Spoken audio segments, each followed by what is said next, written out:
sistema de informação, nós vamos falar um pouco sobre a memória RAM. O computador precisa de algumas peças para funcionar, e a memória RAM é uma das principais.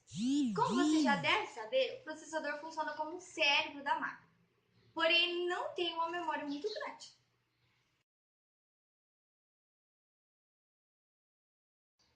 A função da memória RAM é guardar dados temporariamente para que o processador possa acessar informações importantes com rapidez. Só para deixar mais claro, todo aplicativo ou jogo que você abre precisa guardar os arquivos mais usados em algum lugar. Daí a necessidade da RAM. Apesar de armazenar arquivos, a memória RAM não executa a mesma tarefa que o disco rígido. Diferente do HD, ela é um componente volátil, ou seja, não mantém informações permanentemente. Isso significa que todas as vezes que você desligar o computador, todo o arquivo que está nela sendo executado será automaticamente apagado. Outra característica que a diferencia dos demais tipos de memória é o tipo de funcionamento. A sigla RAM significa memória de acesso aleatório, ou seja, os dados que são armazenados e acessados são de forma sequencial. Tal característica garante a versatilidade à memória, pois os demais componentes do computador podem acessar qualquer conteúdo de forma rápida. Nos micro XT 286 e nos primeiros 386, ainda não eram utilizados modos de memória. Em vez disso, os chips de memória eram instalados diretamente na placa-mãe, encaixados individualmente em soquetes ou soldados, onde cada coluna formava um banco de memória. Apesar de serem muito mais práticos do que manipular diretamente o chip DIP, as memórias de SIM de 30 vias ainda eram bastante inconvenientes, já que era preciso usar 4 módulos idênticos para formar cada banco de memória. Para solucionar o problema, os fabricantes criaram um novo módulo, a memória SIM de 2 bits, que possui 72 vias. Os módulos 72 vias substituíram rapidamente os antigos e se tornaram padrão nos micros Pentium. Existem 3 formatos de memória DIMM. Os mais antigos são os módulos de memória SDR de 168 vias, que substituíram os antigos módulos de memória ETA, mas logo deram lugar às tecnologias mais recentes.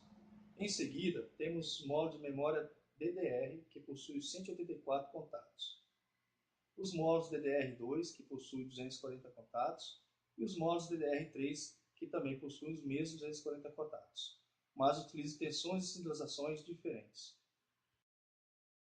Apesar do maior número de contatos, os módulos DDR, DDR2 e DDR3 são exatamente do mesmo tamanho dos módulos SDR.